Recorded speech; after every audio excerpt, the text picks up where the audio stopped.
Assalamualaikum warahmatullahi wabarakatuh. Alhamdulillahirabbil alamin. Wa bihi nasta'in wa ala umuri dunya waddin. Wassalatu wassalamu ala asrofil anbiya'i wal mursalin sayyidina wa maulana Muhammadin wa ala alihi wa sahbihi wa barik wa salim ajma'in. Amma ba'd. Yang saya hormati Abah Kiai Haji Muhammad Idris Jamaluddin dan yang saya hormati Ibu Nyai Hajah Muimah Falasifah selaku pengasuh Pondok Pesantren Al-Mibin Putri, dan yang saya hormati Ustadz Ahmad Didomi selaku Mudir Madrasah Diniyah Al-Mibin Putri, dan yang saya sayangi kedua orang tua saya, dan yang saya cintai teman-teman seperjuangan saya. Saya, Prof. Dadi Marsabrina, akan menerangkan tentang menjauhi istri pada waktu haid. Terdapat pada Quran surat Al-Baqarah ayat 222 dan 223. Makna global dari menjauhi istri pada waktu haid, yakni ketika seorang bertanya apakah seorang suami ini jika boleh mendekati seorang istri yang sedang haid atau tidak. Lalu Nabi berkata bahwasanya darah haid ini adalah darah yang kotor. Seorang suami tidak boleh menggauli istri yang sedang haid sehingga istri tersebut sudah suci dengan air.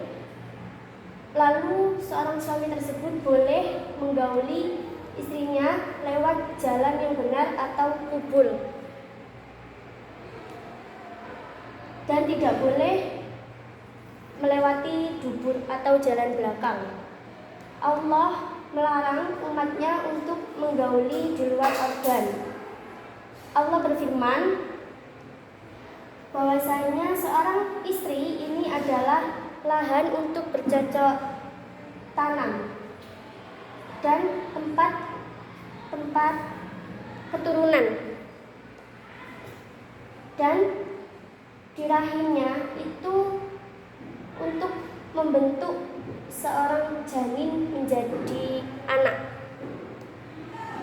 Sebab turunnya ayat yang pertama dari Anas radhiyallahu an, bahwasanya kaum Yahudi ketika seorang istrinya ini sedang haid, seorang istri ini tidak akan diajak makan oleh suaminya, yakni kaum Yahudi tersebut, dan tidak serumah atau diajak berkumpul. Lalu turunlah ayat, Nabi berkata bahwasanya darah haid adalah darah yang kotor, maka jauhilah wanita. Dan Nabi menyuruh kaum Yahudi tersebut untuk mengajaknya berkumpul hanya sekedar makan atau serumah. Yang kedua, menurutnya pendapat Jabir, yakni seorang Yahudi bertanya apakah menjima di arah belakang anaknya akan menjadi juling. Maka turunlah ayat bahwasanya seorang istri ini tempat untuk bercocok tanam, maka datangilah tempat bercocok tanam tersebut dan lakukanlah sesukanya. Lalu kandungan hukum yang pertama, apa saja yang harus dijauhi ketika wanita atau seorang istri ini haid. Yang pertama pendapatnya dari Ibnu Abbas dan Ubaidah As-Silmi, yakni melarang untuk menjauhi istrinya atau tubuh dari seorang istri tersebut. Alasannya, Allah melarang untuk menjauhi seorang wanita yang haid. Turunlah ayat, jauhilah wanita yang haid. Tetapi Imam At-Tutubi ini masih ganjal dengan pendapat tersebut. Yang kedua, pendapatnya Imam Ahmad dan Imam Malik. Imam Abu Hanifah dan Imam Malik, yakni dilarang untuk menjauhi di antara lutut dan pusar. Alasannya karena hadis dari Sayyidah Aisyah, ketika Sayyidah Aisyah ini mandi berdua dengan Nabi dan mereka berdua sedang dalam keadaan junub dan Sayyidah Aisyah ini sedang memakai kain cawat, lalu Nabi memeluknya, padahal Sayyidah Aisyah tersebut dalam keadaan haid. Lalu yang ketiga, yakni pendapat Imam Asy-Syafi'i, melarang untuk menjauhi vaginanya. Alasannya karena sabda Rasul, asna'u kulla syai'in illa nikaha, berbuatlah apa saja kecuali bersetubuh. Tarjih, yakni pendapat yang kuat. Ini pendapat yang nomor 2 atau dari Imam Abu Hanifah dan Imam Malik. Lalu yang kedua, apa kafarat bagi seorang suami yang menggauli istri yang sedang haid? Pendapat yang pertama yakni para ulama, jika seorang suami ini menggauli seorang istri yang sedang haid, maka hukumnya haram. Dan pendapat para ulama tentang kafarat tersebut masih berbeda pendapat. Lalu yang kedua menurut jumhur, yakni Imam Malik, Imam Syafi'i, dan Imam Abu Hanifah, hanya jika seorang suami tersebut menggauli istri, maka hanya mengucapkan istighfar dan tidak dikenakan kafarat. Yang ketiga dari pendapatnya Imam Ahmad, seorang suami tersebut disuruh untuk bersedekah sebanyak 1 atau 1/2 dinar. Yang ketiga, berapa lama masa waktu haid?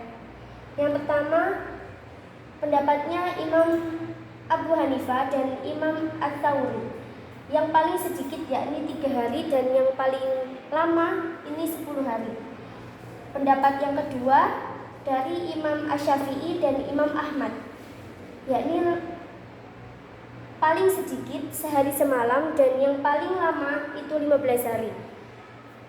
Yang ketiga,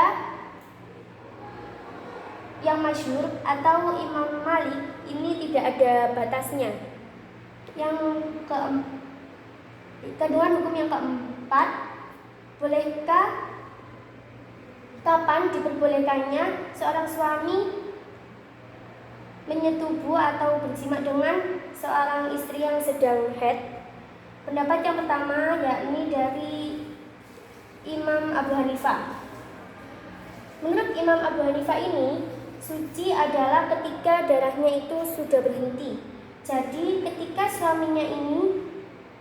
seorang istri ini sudah berhenti dari haidnya, maka seorang suami boleh mengkupuli istri tersebut sebelum suci. Yang kedua, menurutnya Imam Malik, Imam Syafi'i, dan Imam Ahmad, boleh berkumpul seorang suami istri ini setelah istri tersebut sudah bersuci. Yang ketiga, pendapatnya Imam At-Tawus dan Mujahid, boleh seorang suami istri ini menjima atau bersetubuh ketika seorang istri tersebut membasahi farji dan wudu. Yang kelima, apa saja yang dijauhi Yang kelima ini, ketika seorang wanita haid, ini apa saja yang dijauhi dari orang wanita tersebut? Maka seorang wanita tersebut tidak boleh untuk sholat, berpuasa, tawaf, membaca Al-Quran ataupun memegangnya, berdiam diri di masjid, dan berkumpul dengan suaminya. Lalu hikmah tasyrik dari menjauhi istri pada waktu haid. Darah haid adalah darah yang kotor, berbeda dengan darah yang lain. Dan darah haid ini harus dibuang. Darah haid ini berwarna kehitam-hitaman yang pekat. Menurut ilmu kedokteran, jika seorang suami istri ini berkumpul ketika istrinya ini sedang haid, maka akan berdampak pada rahimnya, yakni akan mengakibatkan rahimnya menjadi bengkak. Sekian dari saya. Apabila ada kata-kata yang kurang berkenan atau salah, mohon maaf sebesar-besarnya. Sekian dari saya. Wassalamualaikum warahmatullahi wabarakatuh.